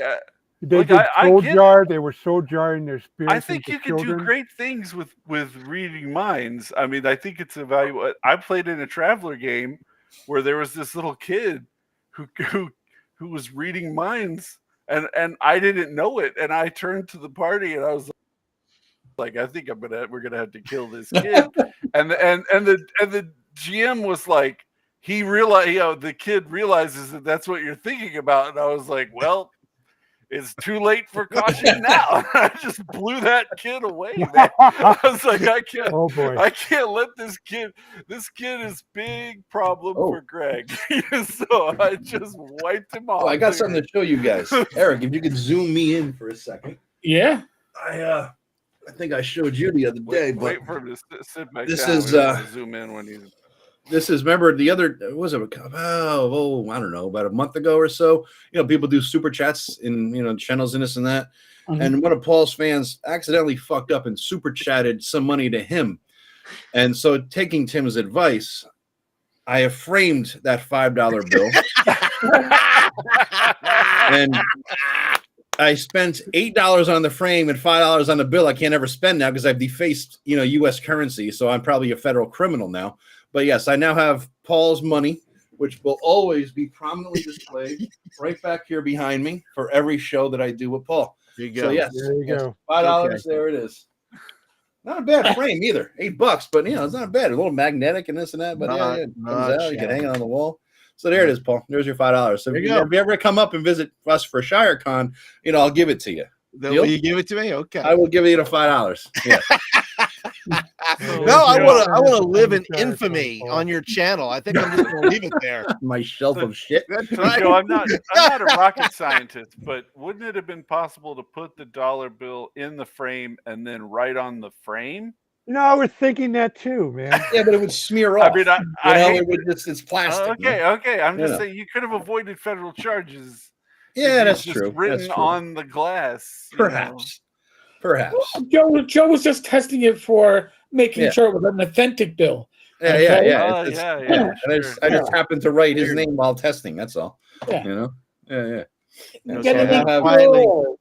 I'm Paul's quietly here. building my kingdom through my zines, and Uh-huh. I shall make my $5 another way. You'll always be $5 behind what you could have been, though, man. That Whatever. damn kid hadn't taken those Unless $5 you come out to of my ShireCon, hand. unless you That's come right. to I could have sent my kid to college.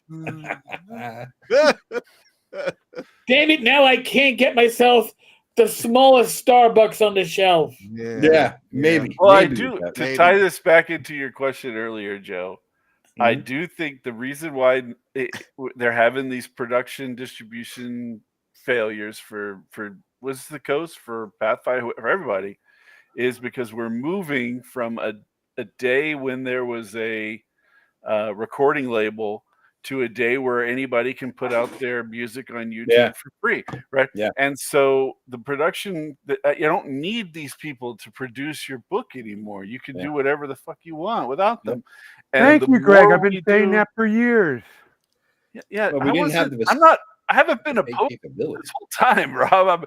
I'm saying like that's why they're going down, is because they haven't adapted to the thing. There's a Malcolm Gladwell TED Talk where he talks about ice, and he talks about how the first people to get ice were digging it out of ponds, and they had no reason to innovate or do anything. And so till somebody came along and figured out how to make an ice box, and then they did really good, and they had no reason to innovate. And then somebody came along and was like, "Let's put this shit in a fridge," right?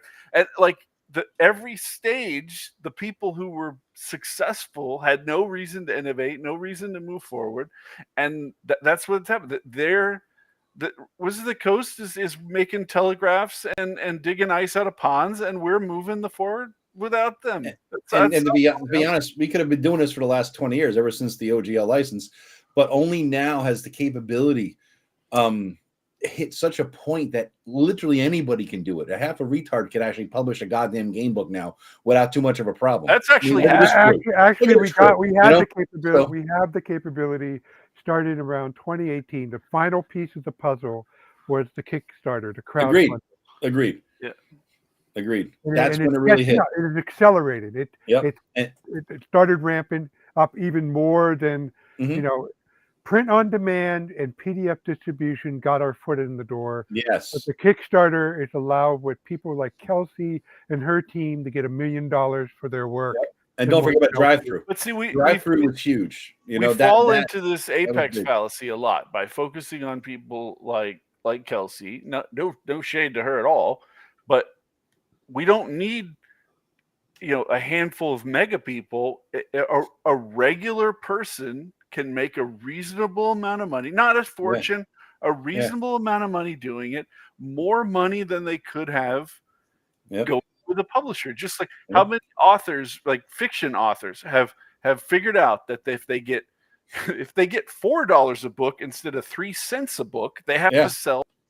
Well, Brian fewer Sanderson made books in 40 order to make this Brian amount of Sanderson money. $40 Yeah. million on a Kickstarter or some Again, shit, right? That's what I'm saying. Don't fall into this apex fallacy. Focus on Yeah, the guy who's Yeah. making $80K a year selling books, and he's happy with his life. That's what Well, we want. I'm not I don't talking care how to- many I'm megastars making there a- are. I care about Yeah. regular people who can make it. I'm not. Yeah. It's the point. The reason I'm pointing out Kelsey is that before that Shadow Dark Kickstarter hit, she was in the same boat as the rest of us. Now That's right. through a combination of hard work and a little bit of fortune, she got the $1 million. But yes, most of us are going to get a couple grand, but it's going to be a very nice return for the time we spend on it. However, there is, of course, a note of caution in all this, and the note of caution is that the new economy that we're in rewards those who are polymath, who are capable of wearing more hats. There Yeah. are people, excellent writers, but all they're excellent at is writing, and there's nothing wrong with that. But my hope is that as we continue to do this and figure things out, we'll figure out a way to have room for them, the places for them to go, for the people who are just good at art, the people who are just good Yeah. at photography, the people who are Art, just forget good about art, at Rob. writing. You know, AI art's going to destroy many artists' careers. I mean, it's going to be a side gig, if anything. You know. Yeah, but Well, those guys, so the let's just say AI art. AI art is never going to get to the point where it can just read your mind. In other words, if you look at everybody who uses AI art extensively, they learn how to write the prompts in Yeah. order to get art Yeah. that the art they want, the art that's consistent. And it turns out when you read up on everything that they do and all the hours, it's kind of time consuming to do that. Mhm. They're sorting through a lot of duds in order to get that one piece that they But the want. thing is, here's the thing: you're not going to use an AI art for your cover of your player's handbook, right? You're going to hire somebody to make something exactly what you want, some high quality with a certain vision. But if you're put out a monster manual with 350 monsters in it, I'm typing in, give me a fucking orc, and I'm spitting out an orc that looks something like an orc, so I could use that thing in my monster manual, because I'm not paying $25 for each little fucking thing in 350 times over in your monster manual, right? Yeah, but Rob's you'll pay a point- real Well, artist. well, for the it doesn't- cover. I hate to defend AI here, Joe, but Rob's point is that you can't just say, give me an orc, you'll get a piece of shit. You have to say, I want a black and white line art orc Mhm. in this particular style and with a white background. I And get I that. want there to be, I want him to be wearing this armor, and I want him to be standing in this pose, and I want him to be holding his axe in this way, and I want him to be doing this, and I need a little bird flying over his head, and do all But the kinds of learning stuff. curve, Greg, the learning To curve for trick that. it, you have to. It's like you're having to trick it into doing what you want it to do. Whereas a I get person, that. you can just tell the artist, "This is what I want." But AI is free, and the artist is charging you $25 a pop. Yeah, but your time I will is spend not, the your time learning how is to not talk free. to an AI guy. You know, It's like this, if it so happened, there might be a project that winds up so huge that I can't do the writing and the map. So even though Rob Conley has the skill to do maps, or Rob Conley has the skill to do writing, the nature of the project could be such that it's better for me just to hire a writer or hire a cartographer, because I just simply don't have the time to do the project in. See, that's where the market is for Rob AI. When I bring in, that's when you bring in Rob AI to write all your stuff, Rob. Yep. And then you can just sit back. Yep. There'll be multiple Rob AIs, and they can all handle those problems. I just want to have a Rob AI and a Matt AI argue all day long, and just check in on them every once in a while, see where they're at. That's already happening in our text chat. I know. That's why I think it's so entertaining. I've You can introduced feed our bots texts. that you guys haven't even seen. There's a Rob bot and there's a Matt bot, and they just occasionally argue with each other. And the Matt set to, when it detects he's asleep, that's when it sends the Matt text. The same thing for Rob. I've been working on this for years, guys.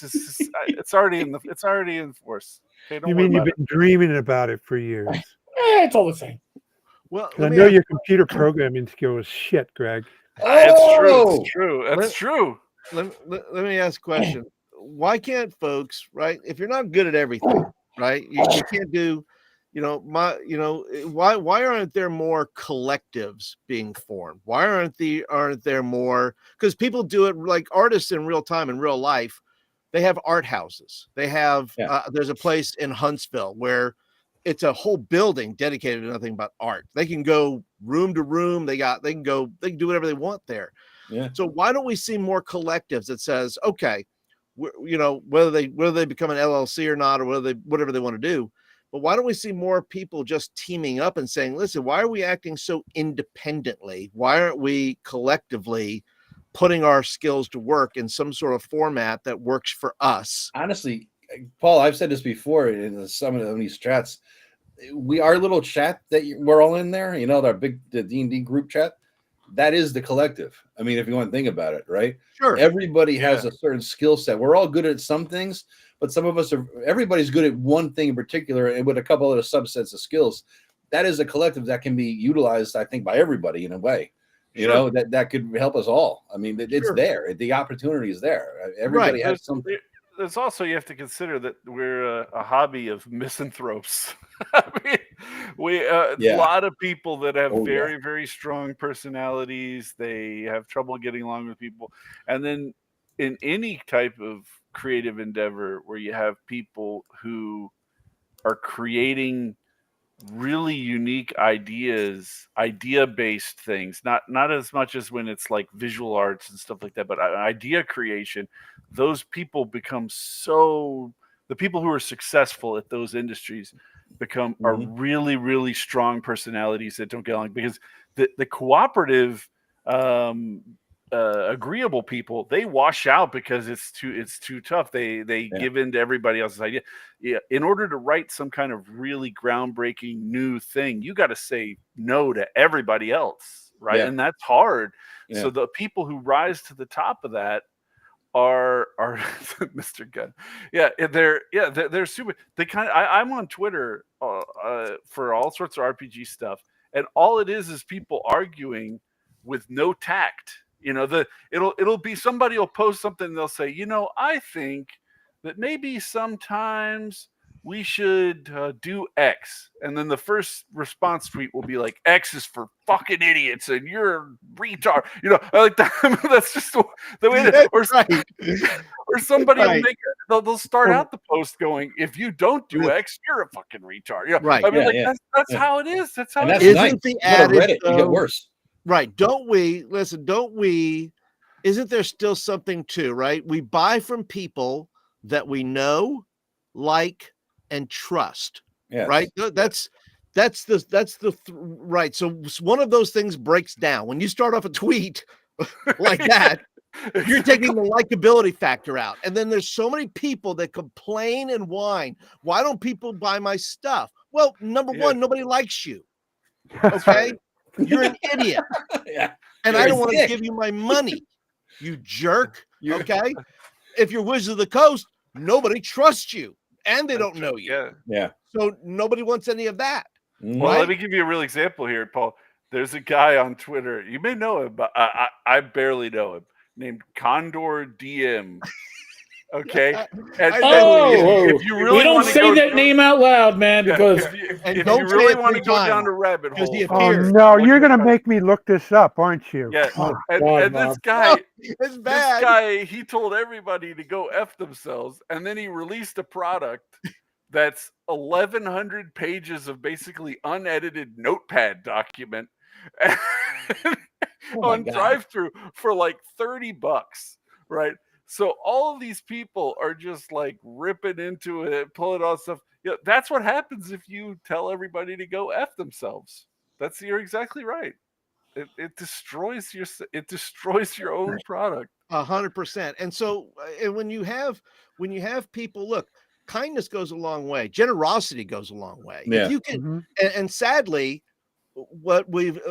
even whichever, in our hobby, there's a lot of people who want to just own their own. So listen, if somebody said to me, if Greg said to me, hey, listen, can you put an ad in your zine for something that every time they download it, hey, I'll say, hey, you give me permission to use the thing, in one of my zines, and I'll put an ad in the zine, and everybody who downloads it, there's a link then to goes back to you, right?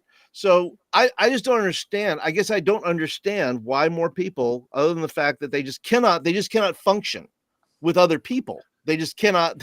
They cannot seem to pull themselves together long enough because they hate money.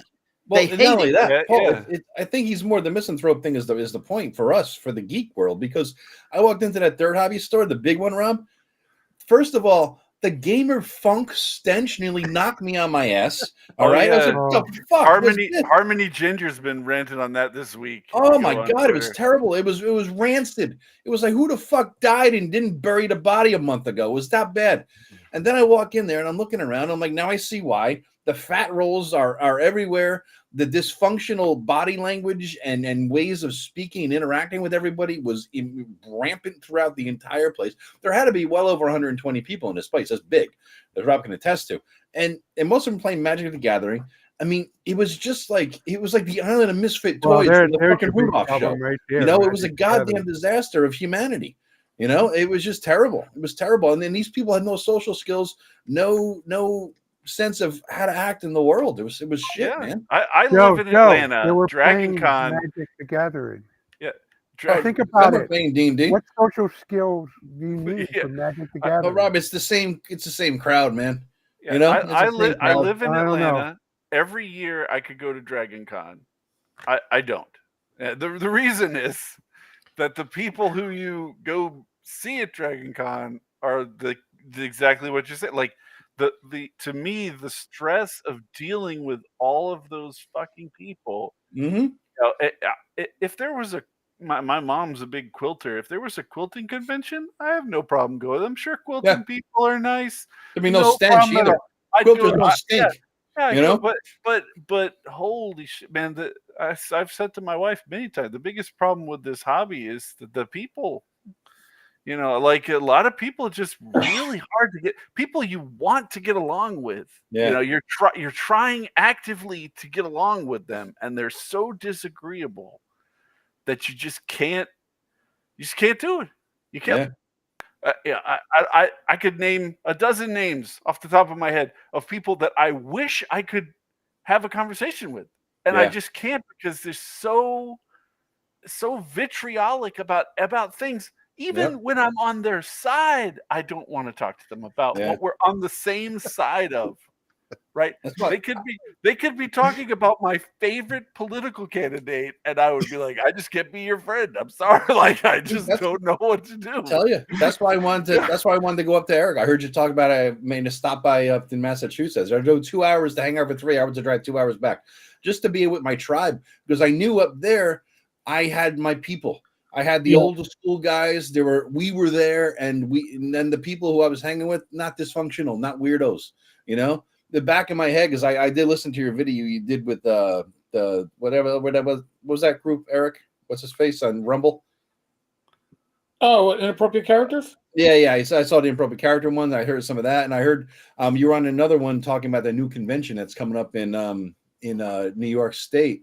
Oh yeah, that And- was with Tom and Don. Yeah, and I was thinking to myself, it'd be cool to maybe start a convention, and I was telling this to my brother, pipe dream, bucket list someday, run a convention in retirement age, maybe 5-7 years from now. But I would do it for old school only, not just because I like old school, but because it would keep the detritus out. They won't show up. You know what I'm saying? The ones that were still around, it would be a whole different scene there. All those people wouldn't be You around. want They to target wouldn't the show. 40 to 50-year-old demographic. Yeah, that's it. Nothing below that, I mean, holy crap. Just talking to the dude at the counter at that big store, it was just like his body language, his way of speaking, his vibe. He was like an alien from another planet, Everything about him was weird. Fucking weird. Well, I constantly on Twitter's, this times a million. Like I constantly am running into people who I are on the same side of everything as me politically, but that's all they post constantly. And I'm like, I don't want to fight about this stuff all the time. Yeah. Like, just Yeah. leave it. Let's talk Yeah. about elves. Anything but this shit. I have to many people where I see it says follow back, and I'm like, Don't know, because I don't want my stream to be full of. Even though I agree with it, I don't want it to be the only thing that's dominating my discourse every day. Right. Yeah, it's just it's brutal. I want I really want to bring people into the hobby. I try to do that, but I understand why they would be if their experience is going into BO gaming room and there's a bunch of guys that are living at 2 charisma. I get it. It hit me like a brick in the face when I walked in the door. It's like, Right. boom. I What had to the fuck? tell certain individuals Well, when I and ran a two- LARP chapter to go get a fucking shower. And listen, we don't shop at places that are Happened filthy 3 either, right? times. I did not enjoy any of those time because I don't Those want to are be tough. telling people to take fucking showers. Yeah. My wife had to discipline a guy at work over 10 years ago, so it's fair game to talk about now. And then there was the because one time I had to tell a because he just person kept- not to take a shower because he was taking a shower with a female companion, and we don't do that at the event. That's a good way Nowadays, to you try to can't get get away with more that, right? viewers, Rob, to talk that up. But, yeah, so my wife had some guy she had to discipline at work one time because he kept farting in his cubicle, and it's just people around were choking. You know, I mean, this is in an office. Oh, that's great. People are just If you're with 20 people, the odds of one of them having a 3 charisma is high. Yeah, that try sounds like an events with episode of 100 The people, Office. Greg, and then you'll see Yeah, the I flower of know. humanity. But Look, Paul, you were I- saying something before, but we got You're overrun by all of preaching us. to a Well, non-LARPer, Rob. I get it. Paul Okay, got go ahead- overrun go by ahead, all of Paul. us there Yeah, for a go minute. ahead, Paul. What were No, you saying? all I was saying, I was talking about, there's game stores. I think there's to anything. I think there's just an aversion to chaos in terms of I've been in game stores that were so filthy and so disorganized. Like everything was in boxes or some stupid nonsense like that. We've all been in a store Yeah. like that, right? But I just think there's an aversion. I don't know who likes that. I don't know who likes to be around just filth and so yeah, you have the gamers, but then you have the game stores that are not, and you got 500 old posters on your windows that nobody can see Yeah. in your store. It's like the And- equivalent of a dive bar.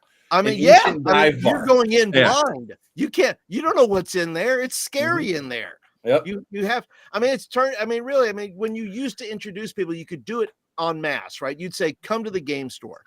Now it's guerrilla warfare. Now you have to pick your elite team of people that's going to sit around the table that's going to make the best possible impression. I know it's in whoever's those gonna game play. stores, Paul. Yes. My 6-year-old son at the time could find it. It was a vintage Bionicle from the first run of Bionicle. There's a game store that's not filthy, but cluttered in Cleveland called the Warzone Matrix that me and Tim are trying to get Joe to go see. But I took my kid up there one time, and we were walking down the aisle, and it was lined with boxes, just like you said. He stopped, cocks his head, reaches into the box, like, oh my God, what's happening? Is it going to be a rat or something? And he pulls out, never been open, perfect in the package, vintage Bionicle from a year before he was born. And it was Listen. still at list price. So You never know. I mean, when I hit Complete Strategist once, I was going to meet Eric down there with Press of Dungeon Master and all those guys, and I got there stupid early, and they had just opened. It was a rainy day. Nobody was in there. And I decided I was finally going to do a deep dive onto that lower bottom shelf. You know what I'm talking about, Eric? That low shelf that's always blocked by a shit ton of boxes that nobody looks at. So I laid on that disgusting carpet that I've been vacuuming in 40 years, and I just started moving boxes, and I did it one section at a time, and I found a shit ton of Gary Gygax's Dangerous Journeys modules. I just snagged them all marked at the original whatever $9 price. I grabbed every goddamn one of them. It was a treasure trove. Yeah, you never know what you're gonna get as you get down there. I got we probably talk about goddamn this, 3 and then- diseases from laying on that rug, but it was worth it. They talk like this, and then people are skeptical about that there could be groups willing to go into a dungeon with goblins looking for hidden treasures. I mean, it can happen, folks. It It can happen to can you. happen in real life. It can. It absolutely can. So before I met you guys, I did get to go to Complete Strategist, and that's what happened with this. There you got This those? is a bottom shelf find from the Complete Strategist in New York. Wow. Nice. Yeah, it's a giant sheet. Oh, includes if you want to make your own war game, little cardboard kit. But yep.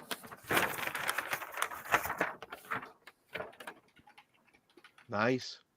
And because you can't get these anymore, I'm afraid to draw on it. I found a hex grid that I gave Tim half of it, and he and I had not drawn on it because I don't know.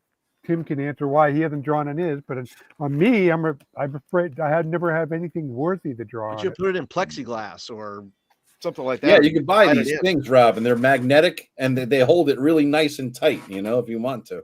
Something like this. Well, yeah, but you're not going to game that. I mean, I'm not going to draw a whole Rob Conley style hand-drawn map on plexiglass, Why not? and they're not battle Don't you maps. love your players or what? He's Yeah. full of hatred. Scrooge. Come on. No. Listen, guys, I gotta go. My Maybe brothers let something me know. out We're there gonna go out and grab a but beer. yeah, So Yep. I am off. But it's good to Alright. see y'all. Hey, take that All right, $5 with you and buy a drink on me. Yeah. Never. Then I can't taunt you with it forever, dude. He needs to save that money and spend it on art for Bloody Island. Bloody Island, yes. Blood-filled island. All right. See y'all later. You're good. yeah, Joe. Well, it's nearly the witching hour anyway. Probably. I don't think we're going to beat the last 45 minutes of this show.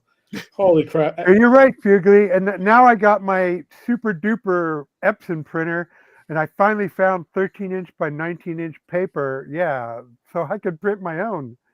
So But what's the now you point? got vintage, Rob. You got vintage. Yes, I got vintage. And now I sometimes open it up like I did, open the drawer, look at it, and say, "My precious, my own. I can make you the ultimate war game in my dreams," and I just put it away. See, now Uh, maybe an AI could take Rob's face and put it on Gollum and have him going, "My precious." Wait, we could get Look, that. I don't going. want to be the. I'm gonna I see wanna- if Brock can do you that keep right talking now. Like Let's this see. is going to be the Listen. cause of your divorce, Greg. I mean, the way you love this, Rob, AI, it's making me extremely uncomfortable here. Well, sorry.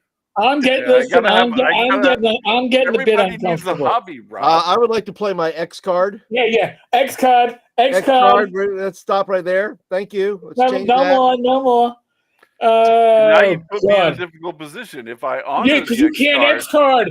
You can't If I- X card, if fucker, I because you don't honor have the an X actual card, image. I'm endorsing its use. I can't do that. But I You also can't. don't want to keep talking about Rob AI all night. Well, can you use lines and veils or something? Then can we just put it behind like this happens over there? Yes. Fade to black. Fade to black. I'm Hey, we Uh, still have my 21 avatar viewers for the on next YouTube. show is going to be Rob as Gollum. I think.